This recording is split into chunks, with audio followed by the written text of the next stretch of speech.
एक गांव में किशोर लाल रहा करता था। किशोर लाल बहुत ही खड़ूस था और हमेशा गरीबों की जमीन हड़प लिया करता था। उसी गांव में गोपाल नाम का एक किसान रहा करता था। उसने भी अपनी जमीन किशोर लाल के यहाँ गिरवी रखवा दी थी। इस वजह से वो किशोर लाल के खेतों में काम करता था, जिससे उसका कर्ज भी पट जाए और उसकी जमीन भी वापस मिल जाए। अरे गोपाल, जल्दी जल्दी हाथ चला। क्या तुझे अपना कर्जा नहीं पटवाना है? हाँ हाँ मालिक, चला तो रहा हूँ। मैं भी तो यही चाहता हूँ कि जल्द से जल्द मुझे मेरी जमीन मिल जाए। तू सही कह रहा है। मैं भी यही चाहता हूँ, क्योंकि मैं भी किसी गरीब का हक नहीं मारता हूँ। हाँ हाँ मालिक, आप तो हमारे लिए भगवान के समान हैं। आपने हमारे मदद की, यही हमारे लिए बहुत बड़ी बात है। इसके बाद किशोर लाल वहां से चला जाता है और गोपाल खेत के काम में लग जाता है।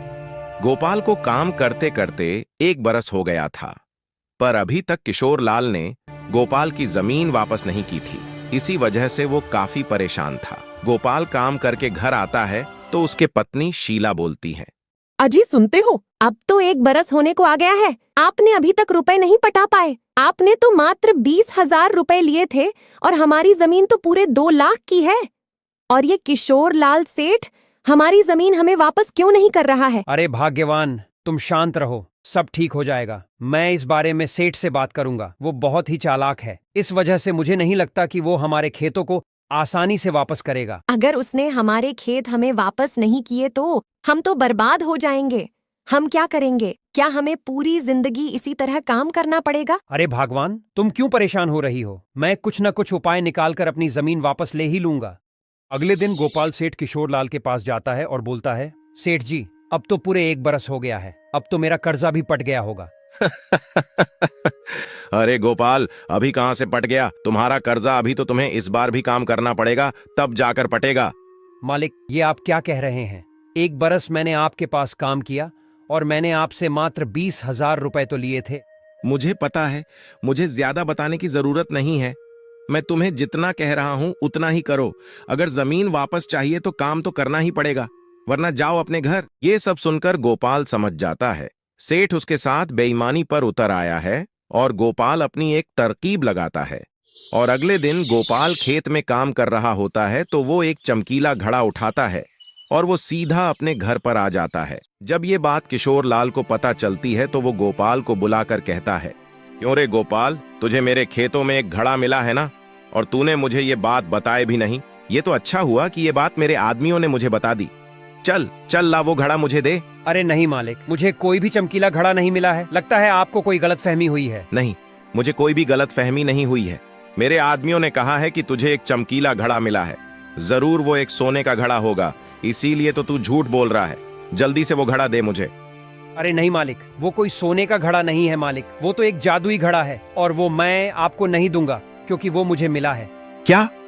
तू मुझे वो नहीं देगा? क्यों? वो मेरे खेतों में निकला है, इसीलिए उस पर मेरा हक है। नहीं मालिक, उसे मैंने निकाला है, इसीलिए उस पर मेरा हक है। अगर आप वो जादुई घड़ा मुझसे जबरदस्ती छीनेंगे तो मैं पंचायत में जाऊंगा। ये सुनकर सेठ किशोर लाल काफी परेशान हो जाता है, क्योंकि उसे पता था अगर ये पंचायत में गया तो जादुई घड़ा उसी को मिल जाएगा। इसी बात पर वो गोपाल से कहता है, अच्छा गोपाल, तू तो अपना ही आदमी है, पंचायत में क्या जाने की बात करता है। एक काम कर, वो जादुई घड़ा मुझे दे दे, उसके बदले में मैं तुझे तेरी जमीन वापस कर देता हूँ। मुझे आपकी बात पर विश्वास नहीं है मालिक। अगर आपने जादुई घड़ा लेकर भी मेरी जमीन वापस नहीं करी तो मैं क्या करूंगा?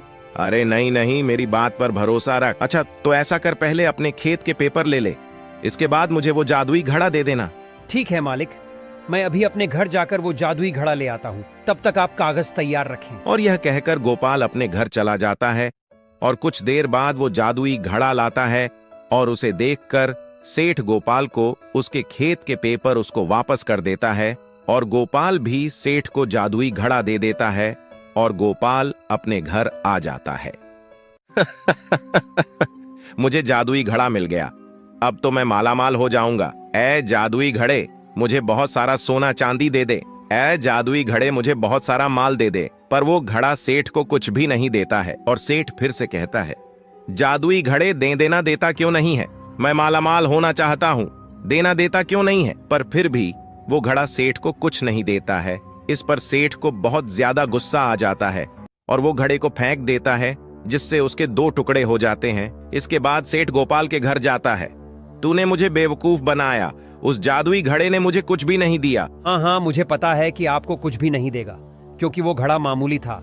इसीलिए मैंने उस पर सोने का पानी चढ़ा दिया था, जिससे वो जादुई लगे, क्योंकि मुझे अपने पेपर वापस चाहिए थे। आप मुझे धोखा दे रहे थे।